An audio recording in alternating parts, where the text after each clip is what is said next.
Hello?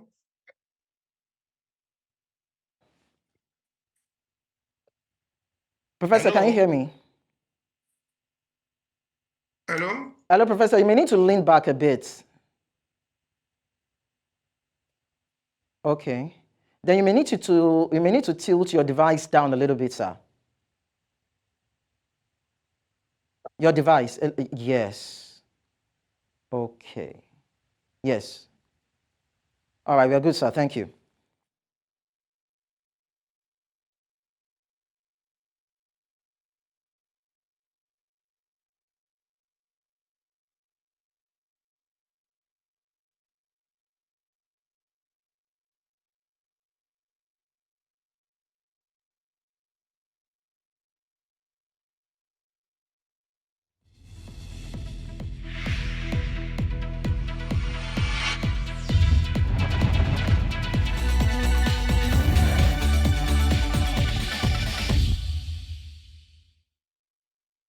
The African Continental Free Trade Area, AfCFTA, is a landmark agreement among African countries that aims to create a single market for goods and services. Now, the AfCFTA is viewed by many as a path to enhancing economic growth and development within the African continent. However, achieving the goals of the AfCFTA will require effective cooperation among African countries, including tax authorities. And the removal of tariffs and non-tariff barriers under the AfCFTA means that businesses will be able to operate across multiple countries more easily than ever before. And also, businesses must be able to comply with the tax laws of each country in which they operate. So on today's segment of Tax in Africa, powered by West Africa Tax Administration Forum, we have Professor Jonathan Aremu. He is a professor of international economic relations and ECOWAS consultant on common investment markets. Thank you so much, Professor, for joining the discussion. Thank you.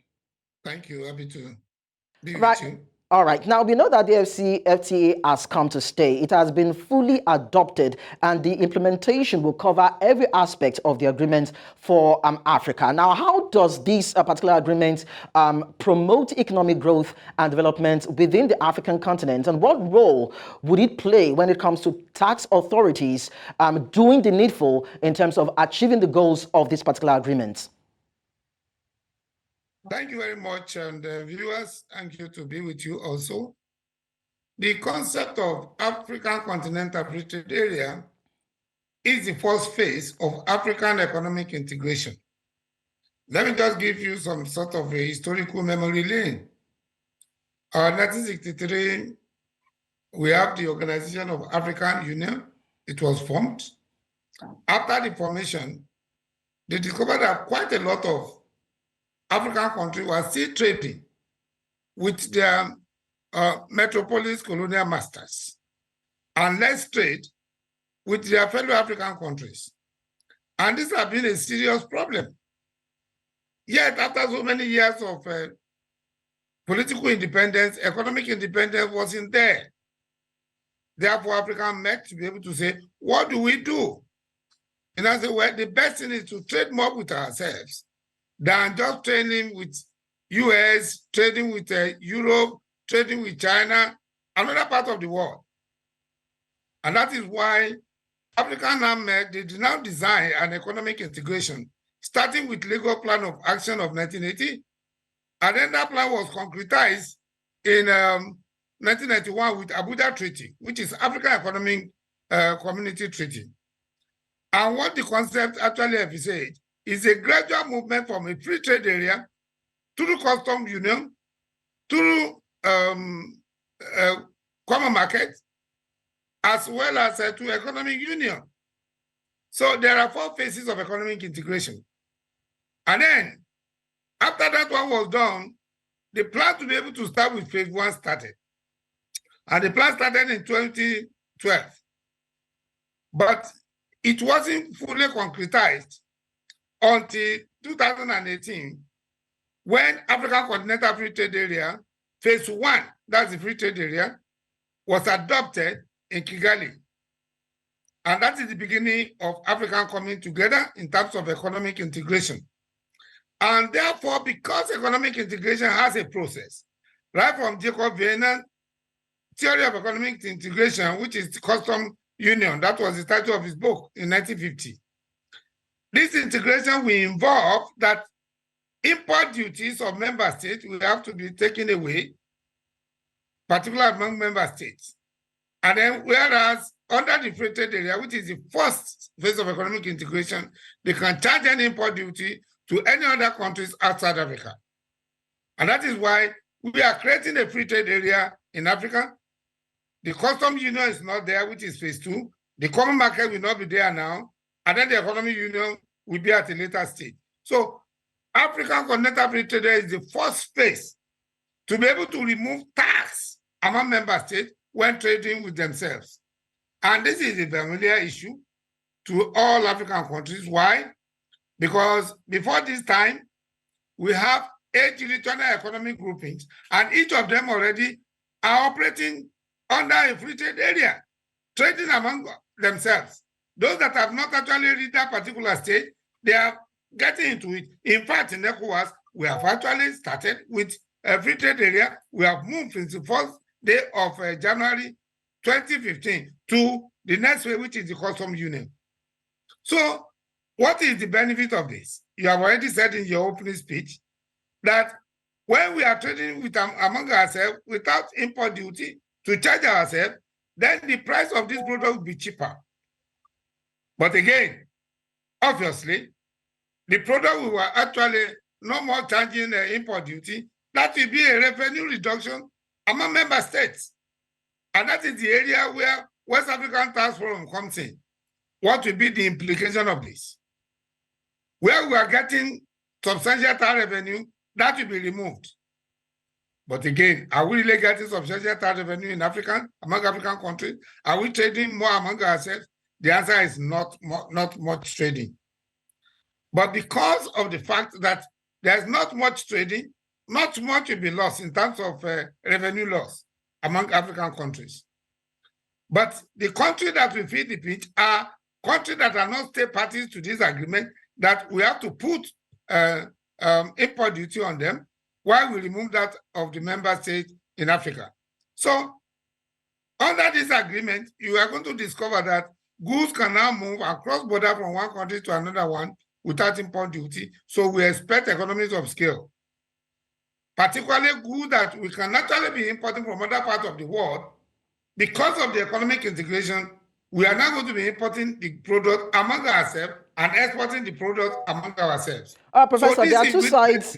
Professor, sorry to cut you in. There are two sides to this particular discourse that I'd like you to react to. So when we begin to see taxes being removed, when we see non-tariff barriers in this intra-trade and economic trade within Africa, and we're still talking about economic integration, integration as it were. Now, how do we place it whereby Africa does not lose revenue? Because when taxes are being removed from these commodities that move within Africa, of course, it will reduce the revenue that would be gotten. That's the first part. And the other part has to do with the AfCFTA, and of course, what value it will bring to Africa. Because if we have Africa trade in Africa with Africa, but then we are still using the US dollar, then that could be a problem also. So I'd like to just look at those two areas whereby Africans have talked about having regional currency or a single currency for Africa. But then if they continue to trade with the US dollar, they might not really hit the peak, the economic peak that has been envisaged. And of course, when we look at the other side also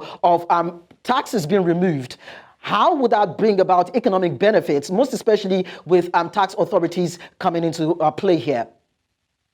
Thank you very much. I partially answered that part of the question.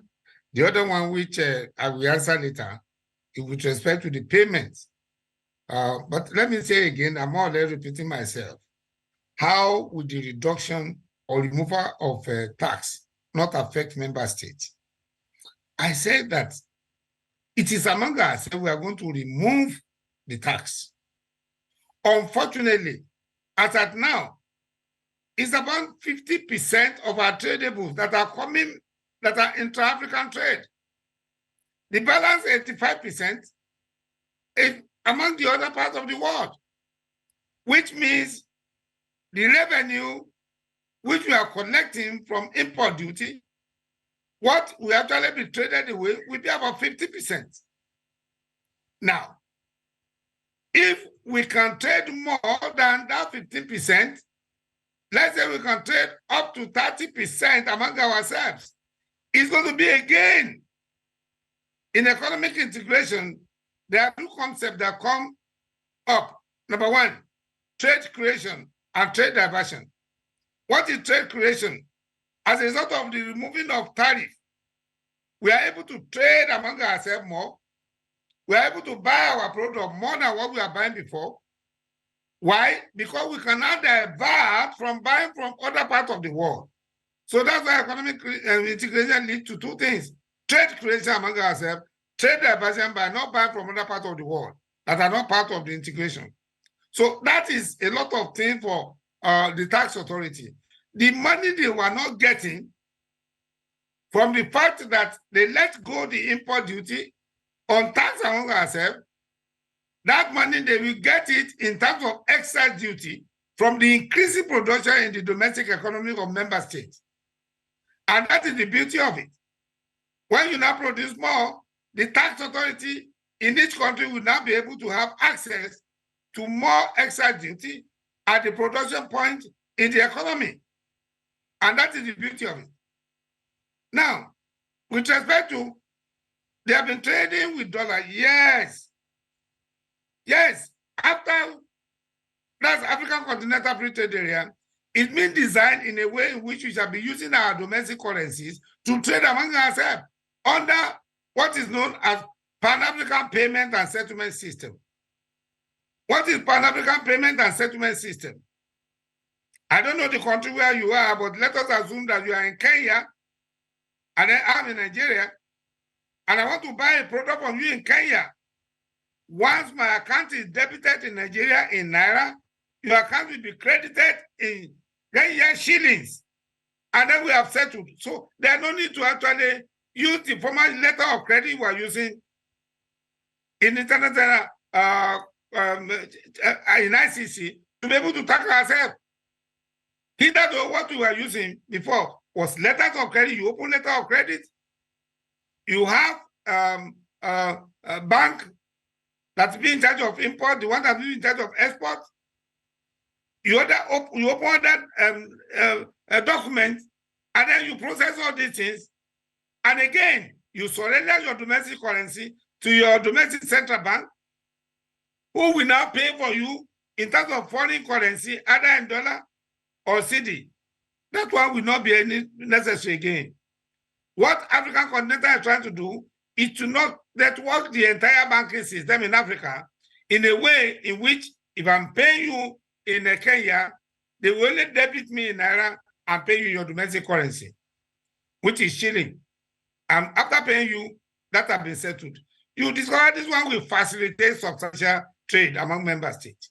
And most importantly, because of the interconnectivity of payment system across country now, you can sell to the remotest part of Africa, and then you can buy also from the remotest part of Africa at the touch of a button. And that is the easy aspect of it. That's why people have said that African Continental Free Trade Area is going to be a game changer in the entire continent. Right. Professor Jonathan Aremu, that's the Professor of International Economic Relations and ECOWAS Consultant on Common Investment Markets. Thank you so much for joining us on Business Edge. That's about the time that we can take. Thank you so much, sir. Okay.